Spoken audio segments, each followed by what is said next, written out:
इस वीडियो को देखने के बाद ना तुम लोग खुद को चाटे मारोगे कि आखिर तुमने इंडियन मीडिया को देखा ही क्यों। पहले हमें लगता था ट्रम्प पूरी दुनिया में रोल कर रहा है और रोज रोज उसका मूड स्विंग हो रहा है, पर भाई ये इतना चंट आदमी है। ये रसिया और यूक्रेन की लड़ाई के बीच में घुसड़ बदमाश बनकर बैठा है और अभी भी खुद की रोजी रोटी बनाने के पीछे पड़ा है। पर इसने एंड में फंसाया किसको? यूक्रेन, जिसको पहले भाई भाई बोलते थे। देखो पहले तो थोड़ा स्टार्टिंग से शुरू करते हैं कि यूक्रेन और रसिया की फाइट चल भी क्यों रही है। तुम में से काफी लोग नए होंगे जो कि इस टॉपिक के बारे में पूरा अपडेटेड होंगे और कुछ लोग ऐसे भी होंगे जो 2 साल पहले इस न्यूज को सुन के भूल भी चुके होंगे। तो ये जो यूक्रेन और रशिया की ऑफिशियल फाइट शुरू हुई थी, ये हुई थी 24 फरवरी 2022 के अंदर। 2023 चला गया, 24 चला गया और 25 भी चला गया। 3.5 साल हो गए इनको लड़ते हुए और आज तक इनका कोई राजीनामा नहीं हो पाया। और अगर ग्राउंड रियलिटी पे देखा जाए तो कभी यूक्रेन रशिया के ऊपर भारी पड़ता है और कभी रशिया यूक्रेन के ऊपर। काफी सारे यूक्रेन के एरिया को रशिया ने कब्जा कर लिया है। अभी ये ऑफिशियल फाइट तो 2022 में शुरू हुआ, बट लड़ाई का जो रीजन है ना 2010 में ही बन चुका था। और ऐसा भी नहीं है कि 2010 के पहले यूक्रेन और रशिया की कोई हिस्ट्री नहीं थी, अरे वो भी है। पर मैं इस वीडियो में उतना बताऊंगा तो तुम लोग बोर हो जाओगे। रशिया बहुत बड़ा है और वो उस टाइम पे क्या करता था, वो अपने आसपास के कंट्रीज के ऊपर अपना इन्फ्लुएंस जमाने की कोशिश करता था। तो 2010 के अंदर यूक्रेन के अंदर एक इलेक्शन हुआ, एक प्रेसिडेंट चुन के आए और वो जो प्रेसिडेंट थे वो प्रो रशिया थे। उन्होंने क्या किया, यूक्रेन की एक जगह थी क्रीमिया, उन्होंने क्रीमिया को रशिया को दे दिया रशिया की मिलिट्री और ट्रूप्स को सेट करने के लिए। और एक बढ़िया सी डील करी गई जिसमें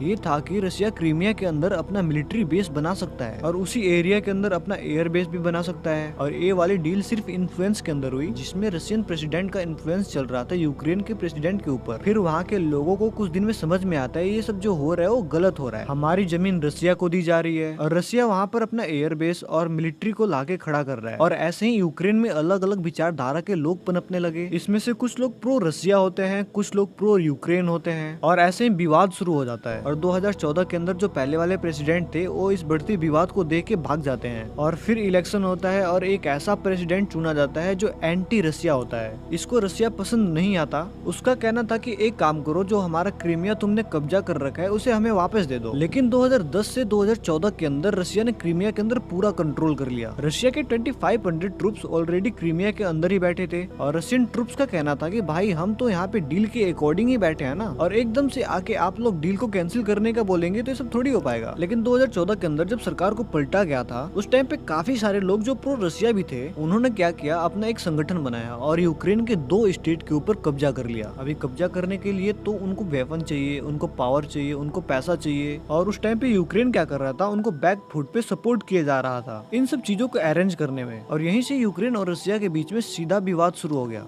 एक तरफ रशिया था जो कहता था कि ये 2 राज्य हमारे साथ रहेंगे और दूसरी तरफ यूक्रेन था जो कहता था ये हमारा हिस्सा है, हम इसे नहीं छोड़ेंगे। और क्रीमिया तो वैसे ही रशिया के कब्जे में चला गया था और इसीलिए 2014 के बाद से ही दोनों में टेंशन बढ़ गया और धीरे धीरे टेंशन बढ़कर 2022 में फुल स्केल वॉर बन गया और आज तक ये लड़ाई चल ही रही है। 2022 के अंदर रशिया ने ऑफिशियली यूक्रेन के अंदर हमला कर दिया और यूक्रेन ने भी बोला कि हम भी पीछे नहीं हटेंगे, हम भी लड़ेंगे और दोनों तरफ से फिर वार शुरू हो गई। और मैं बताऊं तो अभी ग्राउंड पे सिचुएशन ऐसा है, रशिया के पास मिलिट्री पावर, एडवांस वेपन और इकोनॉमी बैकअप ज्यादा था और यूक्रेन के पास लिमिटेड रिसोर्सेज थे। पर उन्होंने अपने एलाइज जैसे अमेरिका और यूरोप से मदद मांगी। फिर अमेरिका और यूरोप ने इसको भर भर के पैसा, वेपन और इंटेलिजेंस दिया और इसी वजह से यूक्रेन अभी तक टिक पाया और रशिया को रोक पाया। पर 3 साल हो गए और लड़ाई अभी भी चल ही रही है। कभी यूक्रेन रशिया के ऊपर भारी पड़ता है, कभी रशिया यूक्रेन के ऊपर भारी पड़ता है। पर ओवरऑल देखा जाए तो रशिया के पास ज्यादा एरिया कंट्रोल है और यूक्रेन के लोग काफी परेशान हो गए हैं। उनका इंफ्रास्ट्रक्चर बर्बाद हो गया है, उनको अपना घर छोड़ना पड़ रहा है और उनकी इकोनॉमी तो गिर ही गई है। लेकिन अभी रशिया भी सैंक्शन की वजह से प्रेशर में है, पर रशिया ने अपना कंट्रोल बनाए रखा है। और अभी इस लड़ाई में सबसे बड़ा सवाल ये है कि आगे क्या होगा। क्या यूक्रेन अपना एरिया वापस ले पाएगा या फिर रशिया यूक्रेन को और ज्यादा कब्जा करेगा या फिर दोनों कंट्रीज एक समझौता करेंगे। अभी के टाइम पे सबसे बड़ा कंफ्यूजन ये है कि अमेरिका का रोल क्या है। पहले यूक्रेन को अमेरिका से बहुत ज्यादा सपोर्ट मिलता था, हथियार, पैसे, ट्रेनिंग, इंटेलिजेंस। पर अभी ट्रम्प आए तो उन्होंने अपनी पॉलिटिक्स खेल दी। ट्रम्प ने स्टार्टिंग में यूक्रेन को भाई भाई बोला था, बट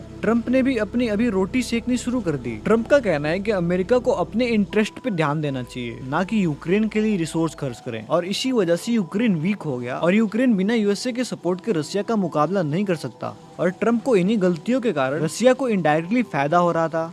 और उनको ये बात ज्यादा बुरी लग गई। देखो मैं सही बताऊं तो ट्रम्प का कभी भी मतलब था ही नहीं कि यूक्रेन और रशिया का जो झगड़ा है वो बंद हो। ट्रम्प को तो बस ओबामा के साथ कम्पीट करना था। जैसे ओबामा को नोबेल प्राइज मिला, ट्रम्प का भी एक बहुत बड़ा इच्छा है नोबेल प्राइज लेने का, इसलिए उन्होंने अमेरिका का रिश्ता भारत से भी खराब कर दिया। जैसे आपको पता होगा अमेरिका बहुत सालों से भारत को अपना सपोर्टर बनाने की कोशिश कर रहा था। वो चाहता था कि भारत उनका एक बढ़िया फ्रेंड बने। उन्होंने बहुत ट्राई किया कि भारत को अपना भरोसा दिखाया जाए, बट यहीं पे डोनाल्ड ट्रंप ने आके एक बहुत बड़ी गलती कर दी, जिसकी वजह से भारत यूएसए के एक बहुत बड़े कंपटीटर और दुश्मन देश के करीब जाने लगा। और ये बात डोनाल्ड ट्रंप को बाद में एहसास भी हुआ। देखो सब कुछ मीडिया के ऊपर नहीं बताया जा सकता, बट उनके देश में और जो उनके मीडिया में चल रहा है उससे यही लगता है कि आखिर उनको भी इस गलती का बहुत बड़ा अफसोस है। इसका एक और एंगल है कि ट्रंप को लगता है कि अगर वो भारत के ऊपर टैरिफ लगाएंगे या भारत के ऊपर दबाव बढ़ाएंगे तो कहीं ना कहीं रशिया के ऊपर इनडायरेक्टली बहुत बड़ा दबाव पड़ेगा, जिसके अंदर वो कुछ हद तक सही भी थे। बट यहाँ पर भी इंडिया ने कुछ उनको ज्यादा रिप्लाई किया नहीं। और यूएसए का चाइना से पहले ही कलेश था, बट वो चाइना को डायरेक्टली अभी कुछ कर भी नहीं सकता। इसीलिए ट्रंप ने भारत के ऊपर 50% टैरिफ लगाया। और जो रशिया से भारत के अंदर कच्चा तेल आता था तो भारत उसको रिफाइन करके यूरोप के कंट्रीज में बेच दिया करता था। और डोनाल्ड ट्रंप के सनक के कारण वो जो तेल हम यूरोप में बेचते थे, अब यूरोप वाले उस तेल को नहीं खरीद रहे हैं। लेकिन चाइना ने अभी ऐसा किया कि जो तेल हम यूरोप को बेचते थे वो तेल हमसे अब चाइना खरीद रहा है। और यहाँ पर भी ट्रंप बहुत ज्यादा फ्रस्ट्रेटेड हो रहे हैं। और इन सबसे एंड में जो सबसे बड़ा नुकसान हो रहा था वो यूक्रेन को ही हो रहा था। जो कंट्री पहले अपने एलाई अमेरिका पे भरोसा करती थी, अब उसको कंफ्यूज किया जा रहा है। और रशिया तो वही चाल चल रहा था कि यूक्रेन एक बार अकेला पड़ जाए। मतलब एक तरफ ट्रंप अपना पॉलिटिकल फायदा देख रहे हैं, दूसरी तरफ पुतिन अपना एरिया एक्सपेंड कर रहे हैं और इस टाइम पे यूक्रेन बीच में पिस रहा है। तो अभी ओवरऑल सीन ये है कि यूक्रेन 3 साल से वार लड़ रहा है, रिसोर्सेज खत्म होते जा रहे हैं, लोग थक गए हैं, रशिया अपना कब्जा बनाया हुआ है और धीरे धीरे और कब्जा करना चाहता है। अमेरिका पहले यूक्रेन को पूरा सपोर्ट दे रहा था, पर ट्रंप ने अभी अपना पॉलिटिक्स खेल के यूक्रेन को कंफ्यूज कर दिया। यूरोप के कंट्रीज भी यूक्रेन को सपोर्ट देते हैं, पर वो अमेरिका के बिना इतना ज्यादा स्ट्रॉन्ग बैकिंग नहीं बन सकते। और ये जो लड़ाई है अभी खत्म होती नहीं दिख रही। कुछ दिन पहले ट्रंप और पुतिन की एक मीटिंग हुई थी अलास्का में। उसके अंदर पुतिन ने कुछ शर्तें रखी ट्रंप के सामने। और इसके अलावा भी हम एक बात जानते हैं, Vladimir Putin does not like being control. और इस चीज का वंस अगेन हमें यहाँ पर प्रूफ भी मिल गया। और फिर इस मीटिंग के बाद एक और मीटिंग हुई जो कि ट्रंप के साथ जेलेंस्की और यूरोपियन यूनियन की थी। जब डोनाल्ड ट्रंप की मुलाकात हो रही थी यूक्रेन के प्रेसिडेंट जेलेंस्की और यूरोपियन यूनियन के सारे लीडर के साथ, तो उस मुलाकात के बीच में जो वाशिंगटन में बातचीत चल रही थी, उस दौरान ट्रंप ने व्लादिमीर पुतिन को फोन किया और उनके साथ लगभग 45 मिनट तक डिस्कस किया। और उसकी डिटेल अभी तक सामने नहीं आई है और हो सकता है जब आप इस वीडियो को देख रहे हो तब तक ये डिटेल सामने आ भी जाए। लेकिन व्लादिमीर पुतिन ने आउट ऑफ नोवेयर एक तरफ ट्रंप से बातचीत किया और सडनली रशिया ने यूक्रेन के ऊपर 1 सेकंड शॉकिंग कर दिया, जो कि उन्होंने यूक्रेन के ऊपर सबसे बड़ा अटैक इसी महीने में कर दिया। आप सभी ये न्यूज देख सकते हो, Moscow launch biggest attack on Kyiv. और ये अटैक इतना बड़ा था कि दुनिया भर के इंटरनेशनल मीडिया कवर कर रही है। रेउटर्स हो, एबीसी न्यूज हो, सबने अटैक को न सिर्फ वैलिडेट किया बल्कि ये भी कहा this was most instant overnight attack जो अब तक यूक्रेन पे हुआ था। अभी फिलहाल जो सिग्नल आ रहा है कि इस वार का क्या होगा उसके बारे में तो हम चर्चा करेंगे ही, लेकिन इसके साथ जो अमेरिका में बातचीत चल रही थी उसमें यूरोपियन यूनियन के लीडर ने यहाँ प्रपोजल रखा कि यूक्रेन को हम नेटो का मेंबर नहीं बनाएंगे, लेकिन नेटो के ट्रूप्स को यूक्रेन के अंदर डिप्लॉय किया जाए। और रशिया ने इसको आउटराइटली रिजेक्ट कर दिया है और अपनी शर्तें भी सामने रख दी हैं। और वो शर्तें क्या थी और कैसे रिजेक्ट की गई इस पर मैं आगे चर्चा करूंगा। लेकिन जैसे ये डेवलपमेंट सामने आई, ऐसा लगा यूक्रेन लिटरली हेल्पलेस हो चुका है, क्योंकि यूक्रेन के प्रेसिडेंट जेलेंस्की ने भी कह दिया है कि वो व्लादिमीर पुतिन से मिलने के लिए एग्री कर रहे हैं। यूके के न्यूज़पेपर में भी कंफर्म किया गया कि जेलेंस्की और पुतिन की मीटिंग लगभग 2 हफ्ते में होने वाली है। कहाँ होने वाला है और कब होने वाला है ये फिलहाल अभी डिसाइड होना है, बट मोस्ट प्रोबेबली ये जिनेवा में हो सकता है। इसका मतलब बहुत बड़ा है। हो सकता है मैं गलत हूँ, लेकिन अगर जेलेंस्की पुतिन से मिल रहा है तो इसका सिंपल मतलब है जेलेंस्की को पुतिन की डिमांड को मानना पड़ेगा। और उस डिमांड में क्या था मैं अगर आपको बताऊं तो पहला डिमांड ये था यूक्रेन अपने ट्रूप्स को डोनेस्क, लुहांस्क और खरगोन से वापस बुलाएगा। दूसरा, जो रशिया ने जमीन कैप्चर कर ली है वो रशिया के पास ही रहेगी। तीसरा, यूक्रेन नेटो ज्वाइन करने का सपना छोड़ दे। और चौथा, रशिया के ऊपर लगे सैंक्शन हटाए जाए।